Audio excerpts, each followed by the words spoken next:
So, you should be ashamed. The That's how we start audacity. this mug. Okay, okay. All right, we're live. We're live. Welcome to another episode of the Man. panel. The panel. This is brought to you by the Brawley Group. The Brawley Group is What up, Brawley Group? a church consulting firm that focuses on worship arts. We help churches help people worship, and so we invite you to visit all of our socials. They're all at the Brawley Group. Website is www.thebrawleygroupconsulting.com. We'd love to work with you and your ministry, so please visit us.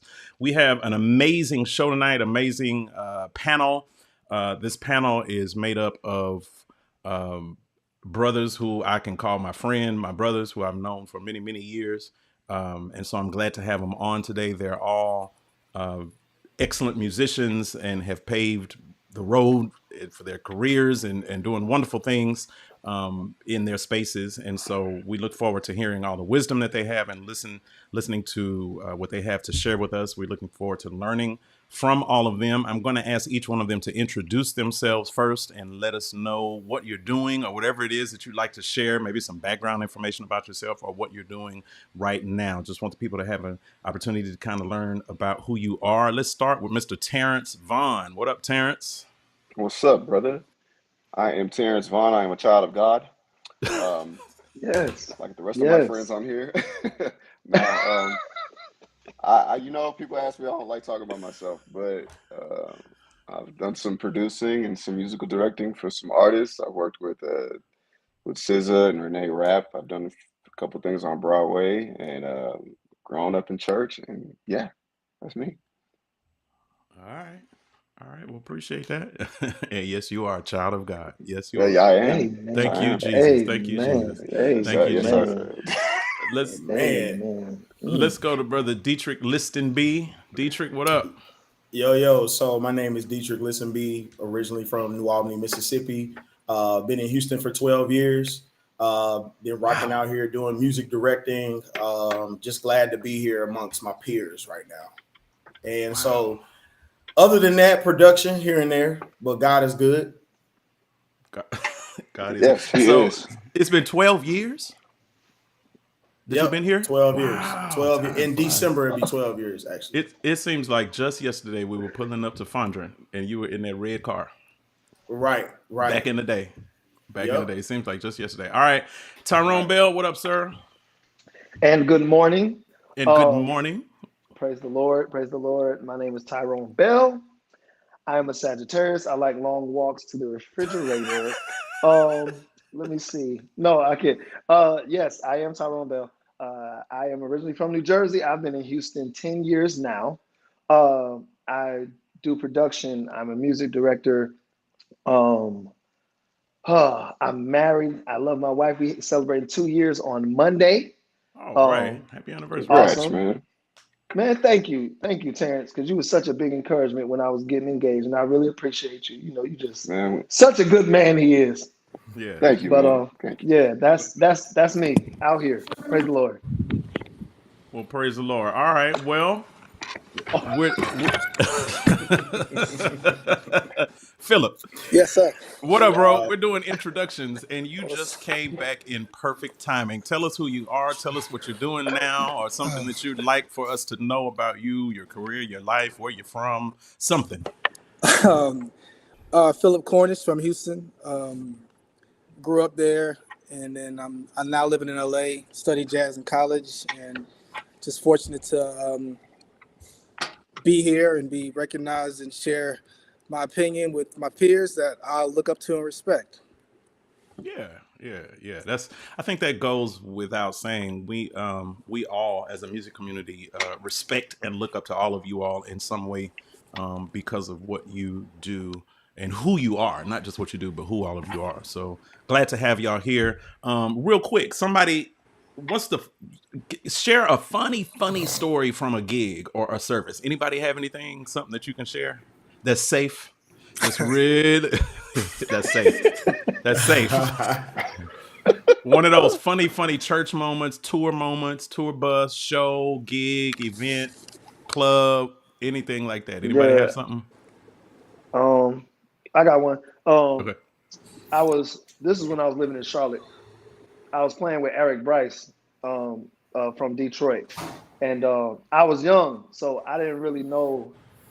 I only knew gospel, man. I grew up gospel. That's it, Yeah. which is crazy.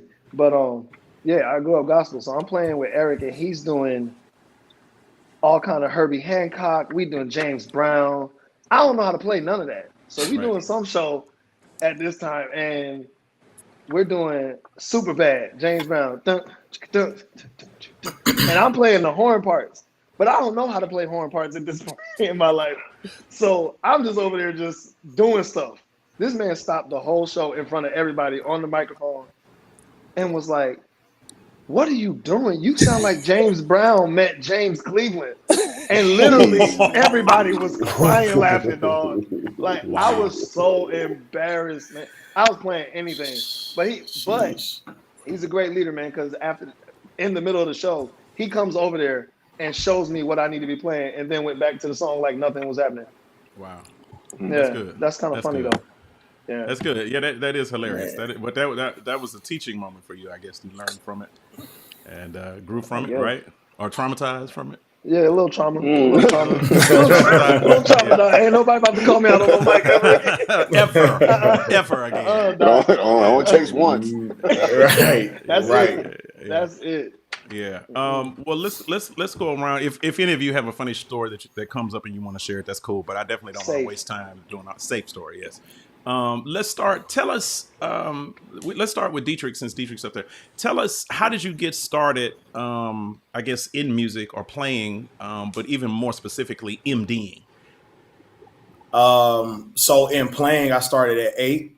Started taking piano lessons actually before touching the piano in church. My mom and my dad, both musicians. My brother was a musician. So playing was inevitable for me. An instrument in any right. And so I chose piano. And so fast forward into music directing, I got into it around 18 or 19 years old, in church, being responsible for learning the songs, being responsible for being able to play the songs at a certain level to be able to say I could direct somebody. You know what I'm saying? And so, like many others, my peers on this call, everybody kind of just basically for me started in church. I was in band in school, in grade school, so I kind of understood band and reading and stuff like that, being able to follow along, knowing format, ABC section of a song. But more or less just going through the ropes in church, making mistakes, thinking that I'm leading, thinking I'm ready, and I'm not ready yet, getting embarrassed, like what Tyrone said, and taking it for good information, man, and just trying to learn from that. Yeah. If I can say that without saying too much. Yeah. No, that's good stuff. Anybody else want to share how you got started on this journey? I mean, kind of like Diedrich, my whole family played music. Everybody, all my brothers, my dad played. My mom was a singer, and Yes. yeah, Let's start. Tell us. family played music. Whoa. Everybody, All my brothers, Uh-oh. my dad played. My mom was a singer. Hello. Hold on. It's the Okay, production department. I'm gonna call them in a minute. Right. okay, Oh, that's your production department. Yes. May need to got mute. it. No, that's But not me. yeah, hilarious. But my mom, she was we were Kojic raised and real strict, and my older brother played keys, and he seemed to get a lot more freedom than the rest of us. And so when he went off to the Navy, I figured this would be my escape out my room. So I started playing this piano we had downstairs in our attic, I mean in our basement. And I was about, I want to say 13 or 14. And then one time my brother came home on break and he showed me how to play "I Will Go in Jesus' Name," Hezekiah Walker. And so Yeah. we learned it. We went to church that next Sunday and played it together. And of course, my mom was sitting in the corner all teared up and happy and all this stuff. And then he left and they let me beat and bang on that piano every week until it started making sense. And then, Wow. yeah, next thing I knew, I was kind of just playing at another church, and MDing was kind of the natural progression for a keyboard player in Seattle. Like if you were okay. Now I can't say I was doing anything or leading anybody properly, but I was MDing. Um, then I came to Houston, and I think that's when I really started like actually doing the job and learning and things like that. So Okay. Cool. Good stuff. Anybody else want to share? I guess I'll go. All right. Um, How I got into like playing or just MDing or kind of Either a little bit. whichever one you want to share. So my introduction to playing was taking piano lessons when I was like 4. My older brother was taking piano lessons, and so I wanted to do what he was doing, and then I just naturally picked it up really, really, really fast. And so then when I got really, really good at it, it's almost like so I grew up Seventh-day Adventist, and so back then, whoever was the church musician would give all the kids piano lessons, and so I was the youngest one. But if you ever go to a piano recital, um, the person that goes last typically has the most difficult piece or whatever. So even though I was young, I always went last, and so I think that showed my mom that I had a lot promise there. And so then she just started pushing me, and then at the same time, Robert Glasper's mom was actually the musician at our home church, and so Rob used to come, and so I was I think 8 or 9 at the time, watching Rob as a teenager play at the church and getting inspired by how good he was getting, and him going to HSPBA, and he actually got me my first Sunday church gig, and so that was a good enough example for my mom to kind of just see how far we could take it, and so when I got into high school is when I started to really, really start to play by ear and play mainstream music. And actually, I met Terrence when I was like 15. I came to Seattle with this group from Oh Houston. yeah, Wow. Yeah, it's crazy. I remember that. You remember what group was it? Rod and Staff, Rod Wynn. Oh wow. Yeah. And Wow. it was crazy. Catching Terrence at I think Terrence was like 19.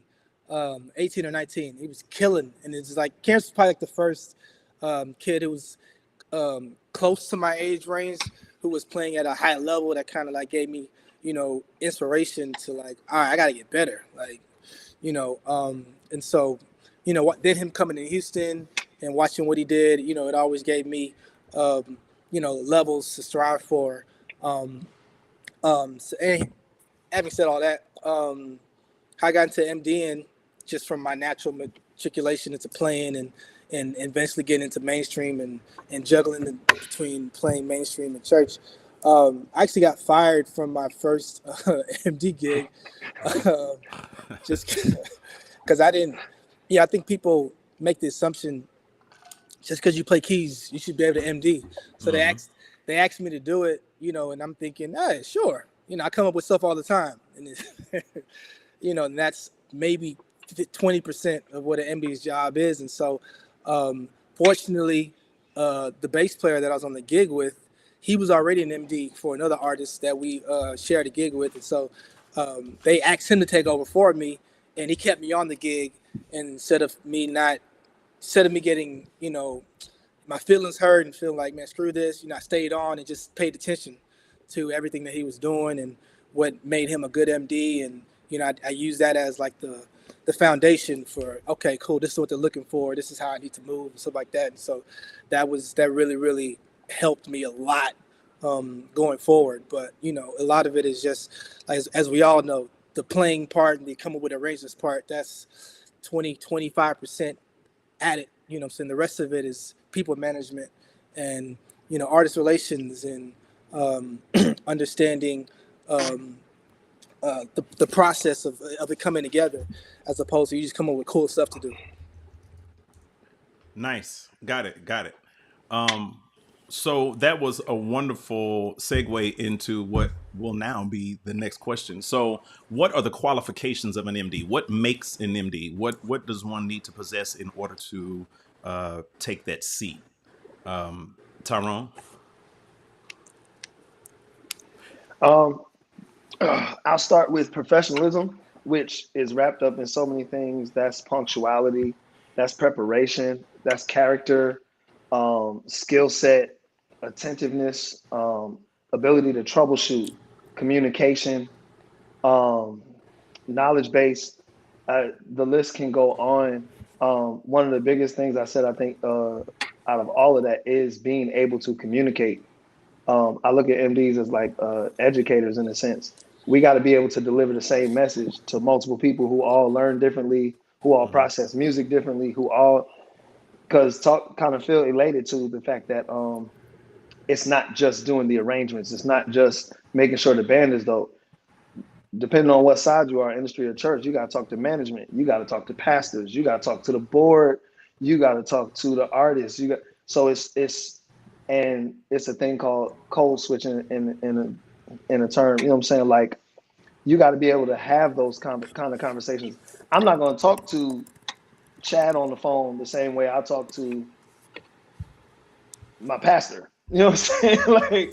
like there's certain conversations I gotta have a certain type of way. Or when I go into them staff meetings, I have to be able to speak their language because I'm advocating for people sometimes, or I'm helping them understand something they have no clue about what we do. But I need a budget. You know what I'm saying? Or I need this, or I need that, and I got to be able to explain that without saying, "Well, this is what we need." Yeah. You know, so a list of things. Those are the few of the measurements that I'd say. Yeah, Dietrich, I want you to answer that question, but before you do, let me ask Terrence. Terrence, what's the difference between MDing on the church side and MDing on the secular side? Maybe by qualification. What are are there different qualifications for each side? What's the differences? Qualification wise, I don't know that it's too different. I think what Tyrone said is the skill set of communication and being able to administrate and facilitate things is something you have to do on both ends. And the two, church versus non-church, I think they're similar if you're coming from a perspective of preparation, right? You do the same work, listening to music, learning songs, taking the time to put arrangements together. I think where they differ is in kind of the scope of the job. Like for me, in my experience, and this could be different for everybody else, MDing at church was more centered around the band, making sure the band sounded good, making sure that you guys had your music, making sure your arrangements was tight and that it worked for Sunday, as opposed to outside of church. If I had to compare it to a job in church, an MD would be closer to a minister of music because that job is a little more high level. You see a lot of moving parts depending on what kind of show it is, what kind of gig it is. You're facilitating conversations with artists, with choreographers, with lighting teams, audio teams, creative content teams. It's a lot of moving parts that you don't necessarily have to deal with in church, at least for what my experience was. And I would say the other component that makes it different is there has to be I don't even know if this is a skill set, but an ability to be able to maneuver in church on a spiritual level, like knowing what's going on to make you effective as an MD in church, that necessarily is different or maybe not be the same in a secular space. So in a secular space, do you, like in church, that's a great point you just brought up. Spirit may be moving or God is doing something, so you have to pivot, you have to adjust. Do you have to do that in the secular space? Maybe the crowd is going crazy over a particular song in a way you didn't expect, and y'all, are there any audibles and stuff in the secular space like there are audibles in church every single week? So it depends on what level of secular space you're in. Okay. And what kind of artists you're dealing with. Some artists like it to feel organic and be able to switch up and go with what's going on in that space. Yeah, you just kind of do what you do. Now in a real big show, no, not so much. You're gonna do what you do every night, and if there is any change, you prep for it. It's not on the fly for the most part. You're on format. You're on the stems. Absolutely. Everything's programmed. Ain't no changing. Got it. Absolutely. Got it. And it can't be, because the whole show is programmed. All right, let's go back to Dietrich. Dietrich, what are your thoughts as far as are your what do you feel like are the requirements for being an MD in a church setting specifically, and how do you gauge that? I mean, to be honest with you, I would reiterate what Tyrone, actually what everybody has said thus far. You gotta be able to communicate. You gotta be able to give better language than what you think you're giving on your instrument.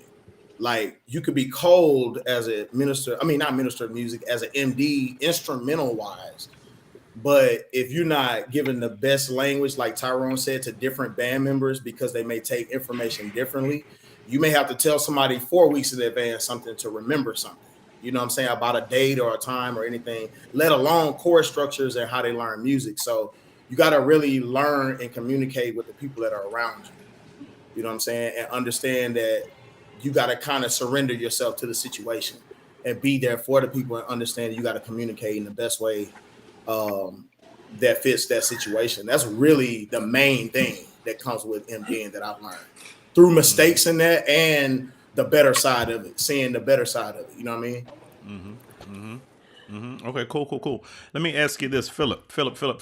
Yes, sir. And I'm sure you get this question a lot. So let me just ask this question for all the musicians who may be wondering: how do you get on? Quote, air quotes. Get me on, bro. How do I get on? Um, that's such a loaded question. I don't think there's one specific, way to get on that can apply to everyone. I think, Yeah. We've all gotten on differently. Timing is probably the most common denominator with getting on. Right place, right time. You get on because somebody thought of you at that moment, not necessarily because, you were their best friend or because you just blazed this other gig. They literally just thought of you when the opportunity came across their lap. So that's one thing. And then two, I think you have to put yourself out there. You can't be afraid to put yourself in environments where people can see you or, be familiar with you. Because like I said, it's all going to come back to how does someone think of you when they need something? It's because, they just saw you or they were just around you or they just remembered, oh, such and such is here. And so I think if you, having moved to different cities, I had to go out and be amongst the masses and introduce myself and let them see who I was, let them hear me, and show myself as a cool individual. And then, most importantly, be reliable. Terrence has called me, needing somebody, and I have to think of, okay, who's the person that's going to be on time, be professional, and all of that. And there's a couple people that I did not refer because I didn't have a clear answer to that. Right. And so I think, and then we've all, and that's not just a church thing. It's not just that's period. Are you reliable, and Yeah. are you trustworthy, and are you professional? Yeah. And so I think you have to also, I always tell people, if you can gig on the smaller scale in your local city, if you can handle that. I remember seeing Terrence at the Red Cat. Right. You know what I'm saying? Right. I remember seeing Right. him in that music because I remember seeing him play and he brought the same level of precision and excellence. So it became a lot easier, when he got to a bigger stage because now there's a bigger budget. There's more things that more resources at his disposal where he's not going to panic. How can you? I never panicked. I've been in an arena playing a show and my sustain pedal went out. And I didn't panic Yeah. because I played the storefront without a sustain pedal and held it down. Listen, use that organ fingering. But those things make me reliable and trustworthy, in any setting. So it's a combination of a lot of different things. Yeah. On the church side, Dietrich, what advice would you give musicians on getting on? Whether that's getting on at the church or getting on for a group or choir, that kind of thing, but getting on the gig or the church gig. As an MD, what things matter? As an MD, the things that matter is your mindset. I'm not asking you to be the most spiritual person in the world because you don't have to be called to be a pastor to be a good band member or potentially a good MD necessarily. But to answer the question more directly, I would just say that it's important to have a right mindset. It's important to put yourself in positions to always be humble enough to take some correction. You know what I mean? In church, that's where to me it's a little different than secular. You got a little bit more people that you have to be not necessarily responsible for, but you have to adhere to. I guess I would say that in terms of church, it may be an everyday type of environment for somebody. You know what I'm saying? So just being as communicative as you can be in that space and be as teachable as you can possibly be. Listen, learn, listen first. It's not about the skills. It's not about the chord changes. Everybody playing the same chord changes at some point.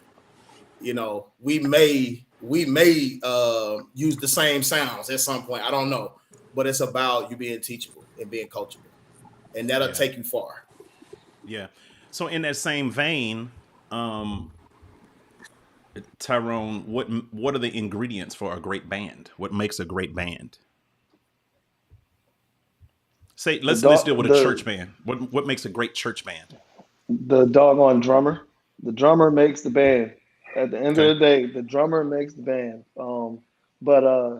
I always say stuff like that when people ask me that because, man, if the drummer is off, we're done for. Like, even when you think about like live recordings, if we can get them drums right, we're gonna be all right. Like, but them drums being off, we're done. They are the heartbeat of the band. But when you think about all the ingredients, like baking a cake or whatever, man, you got role players, and their awareness of the role that they play. Then you got gap fillers, people who can play two ways, offense and defense, and for lack of a better term, man, and problem solvers. Like, that's what makes a great band to me. That connection that allows you to see stuff before things happen. Because just because you're not the MD doesn't mean you can't serve a higher purpose. It doesn't always have to be the person who makes all the decisions that has to see everything. I like calling people that can see things. I might be focused on talking to this person, talking to that person, or working this out, working that out, and they can see beyond just playing bass or whatever. But and then one of the last things is relationship. I think being able to gel well, having the right pieces that people can feel comfortable enough to figure things out amongst each other, the bass player and the drummer, developing that relationship together.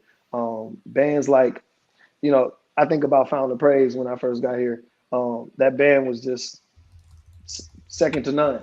The connection was just out of this world. There was nowhere one of them went that they all didn't flow easily. It literally was like water. They moved like the sea, man. It's like great. It's really great. That's the type of stuff. It's things like that make a band, in my opinion. I got you.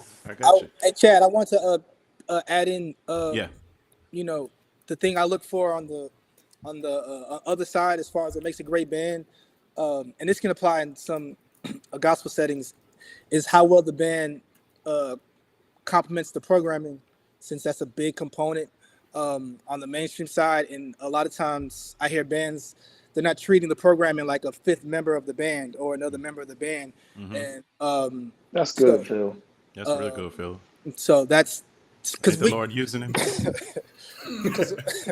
Because by that point, we can all play. You know what I'm saying? So because we can all play, and because programming is such a huge thing now, like if you're not playing to complement it, and this gonna be a distance. You're there.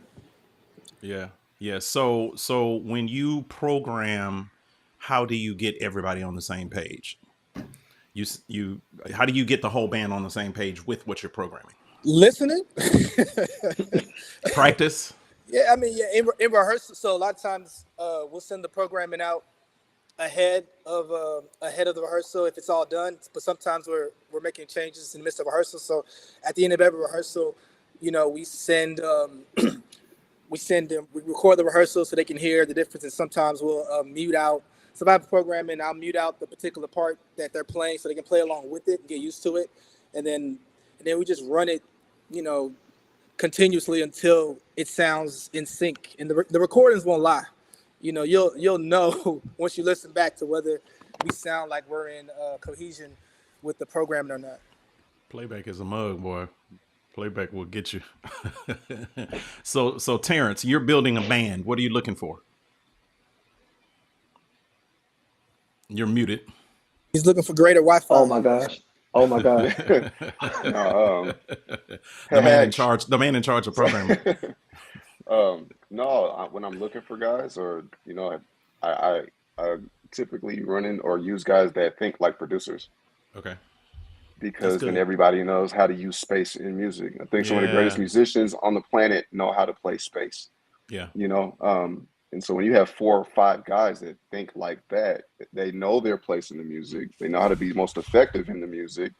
and it's easy work. You know what I mean? As opposed Yes. to somebody who is great and that is just a phenomenal musician that can't play 8 bars without going crazy. Like, So and unpack so, that, because I know in music world a lot of us feel as though the more that we can do, the better we are. The more that we can fit in a measure, the more we're gonna take every space in the music. You know, explain that, unpack that. Thinking like a producer, well, understanding your lane. well, I mean, there's many components that make a song, right? And Sure. each component plays its each separate part, right? And that song is great because each component and each person is playing that separate part. It's like a conversation, like when we're all talking, right? If I say, "Hey, Chad, how's your day going?" and you start talking, I cut you off immediately. Oh, that's great. It's good to hear. We're not having effective conversation. It's Hmm. it's not good. You know, Hmm. it's the same way with music. We're having a music conversation with 5 people on stage normally. You have to leave room for breath. You have to leave room for space. You have to listen. You have to all of these things to make this great. I think we live now in this technology driven society where Instagram is everybody wants to show how good they are, you know. Yeah. And And don't it's get me for. wrong, Uh huh. there are crazy musicians out here, like mind blowing. Yeah. Um, but are But you taking the time to show how much you can not play sometimes? Like, you know what I mean? And the yeah. guys that can do that, those are the guys I'm going for Yeah. because it's never a shed session in the middle of a show. You know what I mean? Right. Yeah. Um, Everybody has to play so parts. So what I'm hearing you say yeah. is that there's a level of discipline that's necessary, musical Oh, discipline, absolutely, absolutely.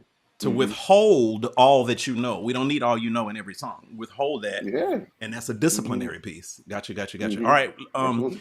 I have a million more questions, but I want to open it up to those of you who may be streaming and viewing on Facebook or YouTube. Put your questions in the comments, and I'll try to get to as many questions as possible. Possible. Dr. William Barksdale asked the first question, and his first question was, "Who do you look up to as far as music mentors?" So, real quick, everybody, just give us one person who you look up to as a music mentor.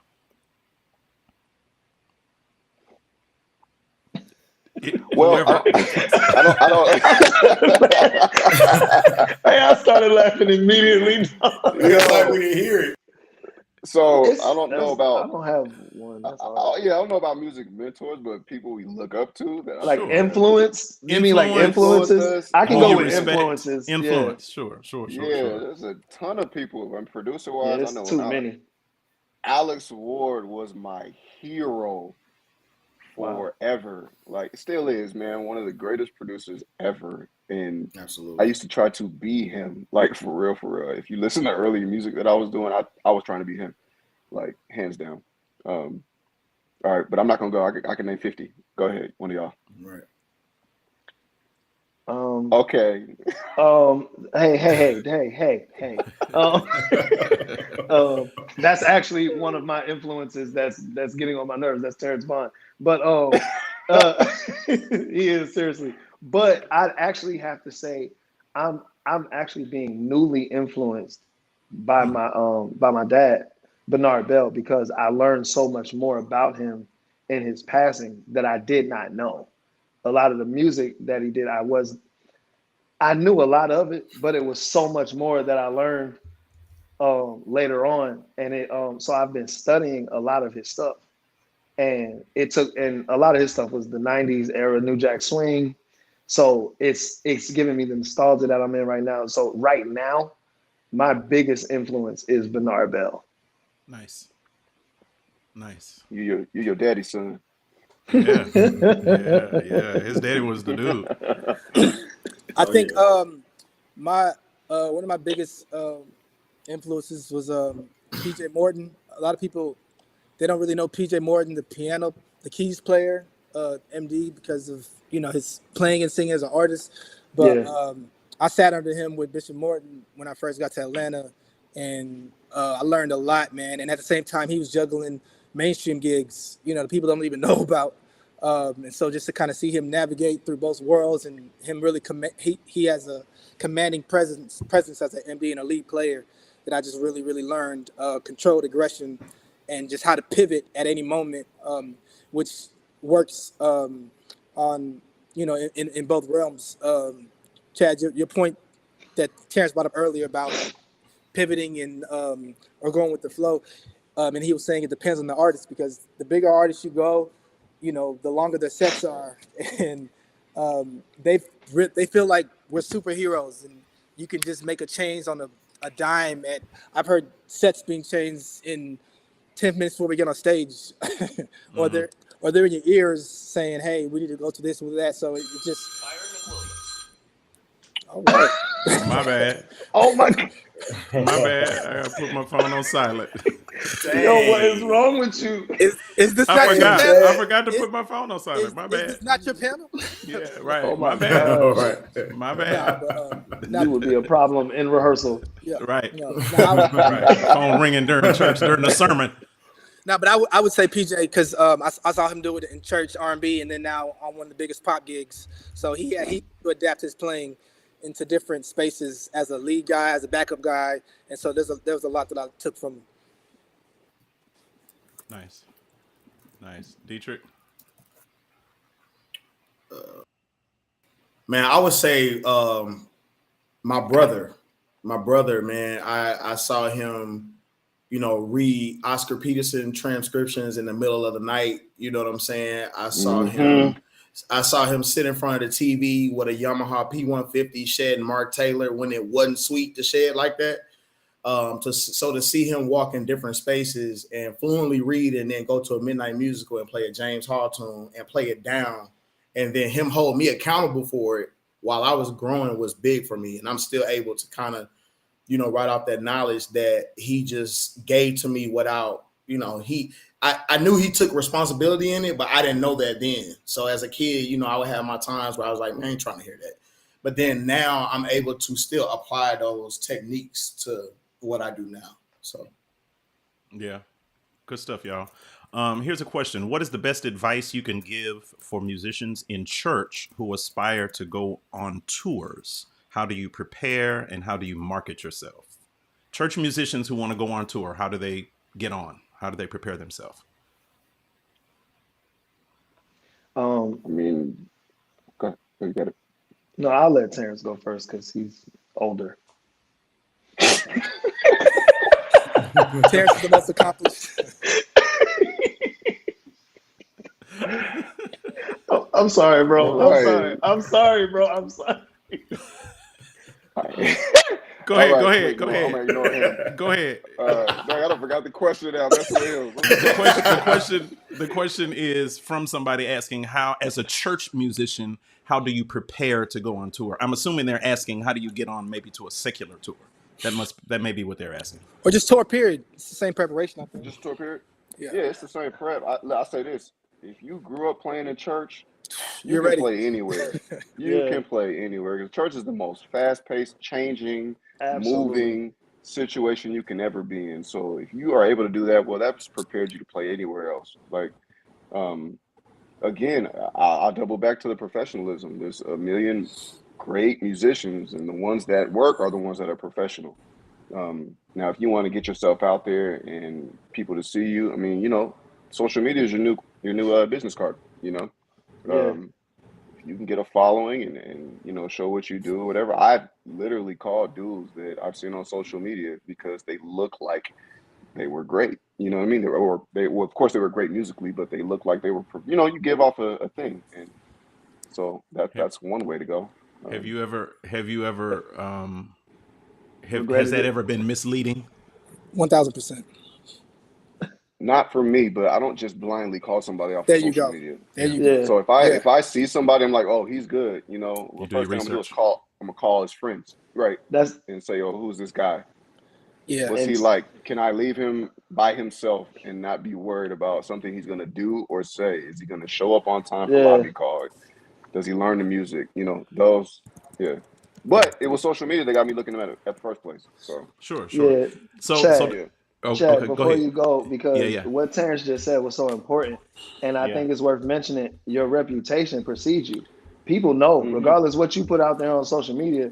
We all know the circle is small. Come on. Yeah. The musician world is small. Somebody knows the real you, so you can present all you want to, but at the end of the day, you need to protect your reputation. Your reputation is what it's just as big as your skill. Yeah. Just like he said, Terrence, if can I leave him alone and trust that he gonna be there for call time? He gonna, like, man, your Don't- reputation plays a huge part. Even at church where you think nobody's watching you, Man, Come on, man. dog, the MD at your church might be my friend. Like, Right. dude, Right. Right. if you don't come to rehearsal on time, he gonna tell me. Bro, You know what I'm Listen, saying? listen. So, Yeah. Yeah. My mom, Yeah. used to, my mom used to always say, "How you do anything is how you do everything." yes, Uh, sir. Yeah. yeah. and, Yeah. Yes, sir. And I would just add onto the preparation piece. I think you gotta. I think one thing we don't do, we don't really learn songs the way they go. We just, especially outside of church or even sometimes in church, we kind of just play them the way that we've heard them, and we don't actually go back and listen to the record. And when you get with these artists, and I remember the first time I went on tour with Music Soul Child, I was already 10 years into. He was already 10 years into being Music Soul Child, so I thought I knew how to play all his hits, and I didn't have a clue. Hey, And then you're in rehearsal and you're playing, Just Friends the way you think it goes, and he's like, "What do you know what I'm saying?" So it's, Yeah. I would say, already learn a song the way it goes originally, and then you'll find ways to appropriately add your own, because they still want your personality, but they can't trust what you're going to play if you don't have the original integrity of, Foundation. there you go. Yeah. Yeah. So Hey, you're Phil, saying learn the song like it is. Learn the real parts. Yeah. Hey, he hit it right on the nose. You talking about funny stories? One of the first things I did, I had gotten a call to do Myron Butler years back. And Sput was one of my. I just love Sput, one of my biggest influences. Good friend of mine. I got called, so I'm excited. I ain't really done nothing much before that. I get on there. We play My Life Is in His Hands, and I played it the way we play it at church. Mm-hmm. Right. So we get to the point of the song where it's supposed to modulate a half step. And I went a whole step. And everybody else went a half step. And everybody was like, I was crazy. I was so embarrassed. Oh my God, T, that's crazy. Oh man. Wow. Man. But so ever since then, I always learn the song. I listen to the record. I don't go off my memory of what I think it is no more. Like, it's a recipe for disaster. Yeah. So does everybody write out your parts in some form? Your whatever, harmonically, or you write out charts or any of that kind of stuff? How do you remember so much music? If it's charts, for sure. If it's a I was lot about of to music, say, Yeah. A chart. charts. Absolutely. yeah. I do that if it's just like, all right, this is just becoming, Yeah. like, I try what I need to. Like I know that's I what know it is. when I try what I need to. Yeah. when I listen to it, I'm at to chart this. Yeah. No, Yeah. real talk. Real talk. Like You should I had to chart stop when you depending need on to. my. Yeah. Yeah, I stopped depending on my memory. Like Yeah. that joint, it don't make. And then the other thing is, I did a session with Dana, Brian's last record, and I got Rick Watford in there, Morgan Turner in there. Like I got, and these guys are charting. Now Rick Watford is guitar of guitar. You know what I'm saying? Sure. Hey man, he got notes. He's taking notes on what needs to be done. Like, and every session that I've done with any player that's out here that has amassed a certain level of accomplishment, Take notes. hey man, notes are priority. Yeah. Yeah. Yeah. Like, so Yeah. Because it's an assurance that you're actually listening. Like sometimes we take our gift for granted and we feel like, okay, if I listen to it a couple of times, I got it. You don't really got it unless you're actually charting, taking notes, and then you kind of know what's happening. So I mean, Terrence makes a great point. That's the one way to ensure that you're not cheating the learning process by actually taking notes. Yeah. Yeah, and I would say, chart when you need to and chart when you don't need to. It's not a skill that somebody told us coming up in church, charting music. There's some theory behind it. Figure that out. Yeah. Practice it in church, because I guarantee you get us outside of church and somebody's going to put something in front of it's you. gonna matter. Yeah. And It's going to matter. Yeah. And they move fast. Yeah. So Man, what? So two things. One, charting also is very good for when you come back to it. If it helps you remember what you did 6 months ago or a year ago, if you need to remember the piece, if it comes back. You just said something really important that I think bears repeating. Let's talk about the value of music education and music literacy and understanding music, being able to because when you're writing and you're charting, what are you writing? And how are you, when you're learning music, are you running it through a theoretical grid, and saying, there's a 5, there's a 4, going to the 6. Okay, now, because that's how you're charting. So what role has music education played in your careers? How do you use the tools now? For me, I never saw music theory until I got to college. I Mm-hmm. was strictly by ear. That's it. And then they showed me this white paper with these notes on it, and I started learning it. But the thing is, it was such a new world for me. So I started learning. I learned it, and I tried to figure out how to apply it to what I was doing. Sure. Certain things I would hear, because everything was based off of ear. Certain things I would hear as I was learning these classical pieces, you could hear how they could fit going to this transition to the 6 on this song, or this transit. You know what I'm saying? So that all it did was kind of expand my ear, expand my thought process. Mm-hmm. Education, and it gives you some type of foundation to bounce off of. You have the fundamentals. Let me put it that way. It'll give you the fundamentals to be able to have conversation with other people too. Because some of these Mhm. gigs, you not just working with church cats who Right. play by ear. You working with people who need to know we're at measure 68 Yeah. in section C. You know what I'm saying? And they need to know that's not we starting at the bridge. Like that's not where we started. We're starting at measure yada yada yada. So that, all of that type of stuff, like it's helped in abundance for me, helping me know how to explain how to count to how to hear counts in certain songs. In gospel we try all kind of stuff. So we got to Mm. figure out. I got to hear those counts because we just hearing the MP3. So you got to know how to count that stuff and how to help other people understand what they're doing and why they're doing it. So that's how it's helped me. Good stuff. Anybody else want to share that? Listen, I would say anybody that wants to achieve a certain level of musicianship should all take a course. Absolutely. I think it's mandatory at this point. Like, and I know people chart things differently, whatever works for you, Yeah. that helps you recognize a song, and that's cool. But you need to be able to read a chart, like, because you're not always the ones that's making the chart. You might get handed a book from That's somebody true. else, and That's Yeah. you true. have to know how to read that. And it's not a hard thing to do. It's muscle memory. It's just like conversation or learning English. When you read a book, you don't read or sound out the word what. You just see it and you know what it is. Why? Right.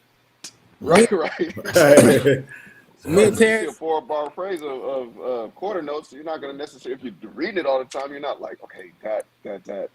You just know it when you see it. Yeah. Yeah. It's a language. It's a language, absolutely. Yeah. And outside of touring, and if you want to go do movies or Broadway or Yeah. there's so many musical outlets outside of just church or touring that you can get into. Hmm. Um, that make a lot of money, that this is kind of a requirement for you. You know what I mean? And it's Yeah. easier for us that play by ear because we already have a kind of a leg Man, up in that space, yeah, Yeah. Yeah. Um, so take the time to learn the language you speak, you know? Yes, sir. So that's good. here's a question: how would you tackle the challenges of growing your band when it seems most are not serious enough for the job? How do you grow a band when either the people, I guess he's saying the people who are applying for the jobs are not serious enough, or maybe you walk into a situation where there are band members in place and they're not serious. So how do you work with that? Anybody have advice? I think it starts with a conversation of, you know, how serious, you know, are they about, what are their goals? What are you here for? Yeah. Because Find if out you're where they are. there, you go. If I know that this is just what this is to you on this level, then I'm not even gonna put effort into pushing you to where I should Yeah. be, because this it's pointless. And then if they are serious about that, talk to them. Well, what are you already doing? What's your plan to get better or whatever, and see if they may need some to be pointed in a certain direction to get there, because they're just doing the wrong thing, but they want to do it, they just don't know how. You know what I'm saying? So I would always start with the conversation first, instead of getting immediately frustrated and thinking that they just don't get it. Yeah. Yeah. Yeah. This is a really That's great good. question coming from Kenneth Watkins. He's saying that we all know how to shed to become a better musician. So we understand practice your instrument. How do you shed or practice or prepare to be an MD? Mm. I mean, I would say in a lot of ways there's not a manual for it. You know what I'm saying? I think we can all say is to some degree we were chosen to do it. And I think outside of that, I can't really answer that. I thought I could answer it, but I can't really because there's not really a manual to being an MD that I have learned thus far. I can't say, oh yeah, 1A, 2A, and if you do that, you're gonna make it 6 years as an MD. You know what I'm saying? You got No, so you it's gotta not go. a manual. Oh, go ahead. My bad. Well, I was just gonna say, you got to go observe other MDs. Go sit in their rehearsal. Go watch the flow. You know, what I'm saying, reach out. You know, same thing. You get better at anything else. Picking the brains of the people that's when isn't accessible. You know, it took me years to I have with, you know, the greatest ones. But even before then, pull up to and just watch. You know, I would early to watch the other artists, see if there's little things I can pick up on. Now I'm still reaching out to whomever, something else that you can take from someone else. Hey, your Boost Mobile connection is breaking up. You got that H-Town. You got that H-Town Boost chopped and Mobile. screwed. Oh, Pat Williams said you got that no. H-Town chopped and screwed. Man, you gotta come out of this Starbucks, bro. Come on, dog. You gotta get, He said, Come out of there. Cricket Wireless. Now, Phil, we heard a little bit. You were going in and out. You were going in and out. my bad. But I will just- say I wanted this to though. Go ahead, Tyrone. Phil said something about that. I did hear a little bit of the chopped and screwed, and Pat Williams said, "Shake your cord." Oh my god. Oh my god. But no, real talk. He mentioned something about talking to people that he watched and asking them questions. And one thing I've never been afraid to do is ask questions. Because you cannot learn if you pretend that you know all the answers. Terrence can attest to this. I've called Terrence multiple times and asked him many questions depending on whatever it was about. But you have to be okay with not knowing because that's the only way you'll grow into a leader. You cannot be a leader pretending. And that's what happens so much in the culture that we're in. Everybody is a savant. Everybody's an expert. And it's like, hey man, it's okay to take the time, sit under somebody, ask them, so what made you do it this way? And not just when it comes to arranging, ask him, hey, why did you call this person to play on this session? Why did you call this person? And then also work on your administrative skills. Work on your leadership actual skills. My wife was an educator for 13 years. She is so big on professional development. And as a music director, you need professional development because things are constantly changing and you need to be able to adapt. Leaders are problem preventers and problem solvers. That's what they are. So those are ways that you can kind of work on that. Yeah. I'll just I was gonna say. Go ahead, Dietrich. you got it. Hold on, Philip. Go ahead. Nah, Dietrich. it's short. It's short. I was gonna say to Tyrone's point that the level of entitlement that us MDs have is crazy, and the way that it bleeds over in misdirection of music directing is because you're not patient either. You don't have enough patience. You got to have enough patience to say, yeah, God gave me something. I'm good at what I do, but I need to go sit in Terrence's rehearsal because he's in town. It's closed, but he said I can come by for an hour. You got to put yourself in position to not be so entitled over what God has actually given you and understand that the way that you're going to grow is by not being entitled and be patient enough to know that that opportunity may come, but you got to do certain things. And it may not go in a certain pattern that you wanted to go by because you can play 15 sharp nines across the piano. Like, it don't matter as an MD. You got to not be entitled and be patient enough to either wait on the opportunity you're looking for or be able to be a better MD at some point in the situation that you're in. Yeah. Hey, and I'm gonna add to that. That goes both ways. It's not like you have to always look above to see how to be better. There are That's people good, bro. that are right where you are, or maybe not right where you are, that have skill sets that are really, really good at what they do. Like, and I stay asking questions. I don't care who it is. If I like it, I'm gonna ask a question. Like, or you never grow. You be stagnant, and that's where you'll stay. So yeah, that's a great point. Yeah, we die when we stop learning. Yes, Yeah. sir. I was just gonna Yeah. say they have it easy now because of YouTube and all the MDs that you can't ever meet all the time. You know, IG and whenever they got interviews, they're Phil. doing documentaries, like Hey Phil, nothing. turn the Wi-Fi on and back I'm done. off and back on. Hey, he said, "All right, I'm done." We can't hear you. Hey, man, don't give up, bro.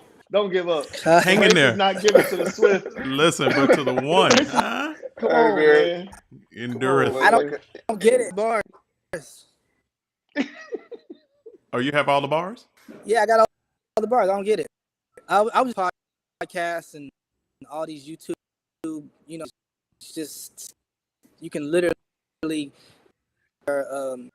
questions by just watching these interviews that they're doing now. Yeah. What everybody real quick, what's your favorite workstation? That's one of the questions. What's your favorite workstation right now? hey, that's loaded, man. It depends on what you're doing. What you Yeah. using it for? Just throw one out. One of your favorites that you really enjoy. What's your Keyboards? current workstation? What'd you say? Yeah, I think they're asking keyboard. They said what keyboard or workstation. So yes, they're asking about keyboards.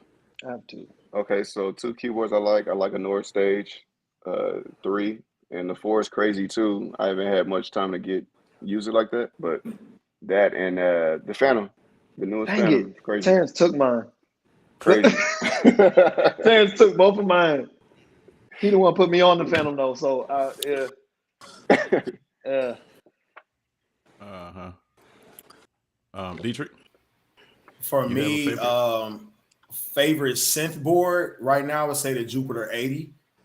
For me, it's super consistent. I use it in a studio space, so it's even more a creative type of device for me. Outside of that, I'm a piano player, so I love the Stage 3. I'm not mad at the Stage 2. It's still nice. I And am. of course, I'm the mad Stage at 4. the Stage 2. Okay. I Well, don't like that. I'm Stage But, 3 all day, Doc. I love the Nords. Montage. If I like the montage when they're in good condition, and y'all Hey all man, they understand what I'm said saying. 2. They said 2. Hey, Tyrone, 2. stay in your place, brother. 2, man. You about to Stay in go your down the place. list, man. 2. Let 2. that man Nah, don't talk. do that. Let that man talk. We know you talked for an hour a few minutes ago. Nah, but that's it. We'll let Phil talk. You see what Pat said? You see what Pat said, Philip? He Keyboard. said just type your thoughts. Just type. I don't know if the mic is working. And Brandon Rose said restart. I've been guy, so I've been with Yamaha for over a decade. Very, very comfortable. Going to the mountains. The new Phantom that Terrence spoke about. Korg, that Nautilus board told me a lot with that, so I have a good that. Okay. So what? I mean, The connect. Hey, that old Hey man, You like, what did you say? Joe was like, okay. Whatever, dude. Hey man, go get the sound man for Phil. who is the IT director for his situation? Yo, we your courthouse, dude. Where your monitor guy at, bro? What's up? I mean, I don't. There's only all I can do is log on to the Wi-Fi. We appreciate you, bro. We appreciate I you, was bro. Montage, the new Roland, and then the Korg Nautilus. Those are my go-tos. Okay. We need to wrap up. Here's a question from Leon Witherspoon. He says, with so much musical leadership, personal practice, and life with a family on your plate, how do you manage your time to rest and to keep on working and directing and producing? How do you manage family life, work, everything? How do you do all of that? Hey man, that's a great question, and I'm figuring it out right now. Like for real, it's a balancing act. Like I try to make it home as much as possible when I have time off, even if it's for a day or two to go see my family. I think the word no is very powerful. You That's know, good. even I'm learning that you can't say yes to everything. And I know we see the money being thrown in our face and the opportunities, Yeah. but no is powerful and people respect it rather than you saying yes and then being there halfway because you still have other stuff that you need to do or tend to. So Yeah. um, just say no. Like what was the little Just say bear that no. It's said so funny. just no? Yeah. That's dare. Just say Yeah, no that to was a There, drugs. yeah, that there we was a go. drug that Yeah, was a drug Yeah. thing. Yeah. Yeah. yes. And Just and say then no. it's also being realistic with yourself about what you can really handle in the moment. You know what I'm saying? Because a lot of us, we grew up in church, we have servants' hearts, so we want to help. We want to be a part. We want to help. We want to do it. But the truth is, like he said, saying no will actually make you a better producer of quality because you're not giving half of you. My wife is helping me with that now. Like one thing I'm working on is putting everything on paper. So everything I'm doing going on a calendar, everything, Hmm. because it's as someone who lived his life going and doing it. Like I'm going to do this, I'm going to do that, I'm going to do this, I'm going to do that. Hey man, I got a wife now. She don't want to hear that. Like she don't want to hear that. And it's not she don't want me to do what I'm doing, but she doesn't want me to give so much of myself that I don't have anything left of myself to be able to be the Tyrone that people want. You know what I'm saying? Yeah. So that plays a big part. I had to be honest with myself about, hey man, I can't do that right now. That just say no. I'm saying no to drugs. Yeah. Hallelujah. I was Yeah. Yeah, man. Hallelujah. to your wife. She has a pretty good gauge just from her mirror. So she's noticing stuff that you know after a few. Now you don't know. You just don't get it. You don't get it in that. You know what I'm saying? She's seeing something you're not paying attention to. Mm. So Uh, that's it took getting married to when they not again. So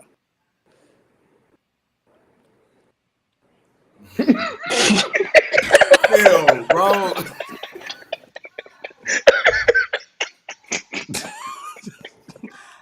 love you, bro. For real, love Hey, you. man. Oh Love you man. to life, but Hey, your internet is.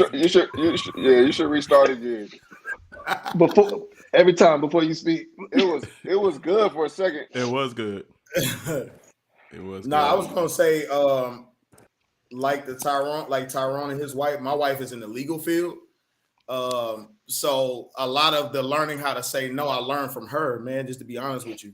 And that helped me to make sure that I maintained my family dynamic and all of that, through her saying, yo, you ain't got to do that. You just gig 3 other weeks out the month. You got to do this one too. Like, okay, it's with so-and-so. Okay, you don't have to do that. So just understanding the importance of that and how it's been able to pay me forward in a sense, just with energy. Yeah. Yeah, So yeah, and also it isn't always a missed opportunity. If somebody's calling you, they're calling you because you're good. Chances right, are they'll right, call you again. right. When you're available next time. So Yeah. yeah, all right. Yeah. Phil, are you on an Android? come on, That's what man. somebody put in the Oh, chats. That came from the They don't chats. make computers. They don't make computers. Are you on your laptop? Okay. All right. Well, this has been a great 22. time, guys. Let me thank you all for joining us today. You all have shared great wisdom, great insight. No, thank Um, you, Chad, for the conversation. We're so yeah, yeah, grateful to yeah. be here, man. Bro, Yeah, man. absolutely. So glad to be able to pull this together. Um, we've had a number of questions, some of which we did get to, some of which we were not able to get to. So I Gotta do a part invite all two. of you panelists. We could do a part two, but before a part two, let me invite you all to go to the Facebook page and the YouTube joint and look in the comments and see if there's anything that you want to reply to, or if there's anything that is specifically to you that we didn't get to. Mm. Um, okay, yeah, they're asking for a part two. A couple of people saying part two, but anyway, let's close like this. Just share a quick Prayer. word of uh, share a quick word of advice or encouragement for those who are currently MDs or wanting to become MDs, or maybe MDs and discouraged, maybe want to stop because it's not going well. Just share some advice for us as you leave. Let's start with Tyrone. Had to be me. All right. You said a quick word of advice for MDs, right? Yep. Um, Or musicians who'd like to become MDs, whatever you want to say, whatever the Lord is get giving you get right now, whatever God is saying. your circle will define how far you're gonna go. Uh, Who you keep around you is gonna define what makes you. You get what I'm saying? You got to make sure you get good people around you, and that's not just music wise, personally too. You got to get people who are for you and can call you on your and help you stay accountable. Yeah, that's it. good stuff. Thank you. Phil? They learn the personality of your bandmates, um, thieves, and takes criticism or advice and encourage ideas as well. So don't just put it all on yourself to come up with. Okay. So interpretation of that is what I think you said is learn the personalities of your bandmates so you understand Hmm. people's strengths and weaknesses and don't necessarily take on the responsibility or the opportunity to create all by yourself. Allow them to participate in the creative process along with you. Is that what you said? That's Yeah, good. Cool. just That is poll good. them, because they're also seeing stuff that you're not necessarily seeing. Got you. Dietrich, I dare not be churchy, but go ahead, consult D. God, man. Consult God. You know, with these gifts that we have, sometimes we don't know what direction we really trying to go in. Mhm. So I believe consulting God in whatever level relationship you have with God, that will direct you where you need to go. Now, obviously, the things we've said, you got to consider, you know, the action that you have to take on, you know what I'm saying, to be able to maintain and get to that level.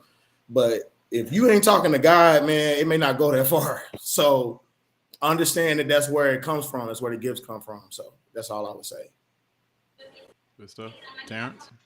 Listen, I think they all covered it. You know, have a group of accountability that keeps you on top of your stuff, that lets you know when you're not doing the right thing, when you're wrong, and talk to God. Yeah. You know, I know these things can be stressful, and if you have that kind of relationship, you'll always, well, not always, but you'll take the right path. So, Yeah. yeah. Yeah. Well, good stuff. I appreciate all of y'all. Love you much. Thank you for being here. Praying God's blessings on your careers and your lives and your families and all that you do. Again, this has been another session of the panel. This has been the MD edition, brought to you by the Brawley Group. Visit our website for any information. We'd love to work with you, work with your ministry, work with your church. Until next time, next month, next opportunity to share, everybody be blessed. All right. Have a good one. Thank y'all for joining us. Thank you, All right. Chad. Thanks. Thanks, Thank you, Chad. bro. Absolutely. Y'all can stay on.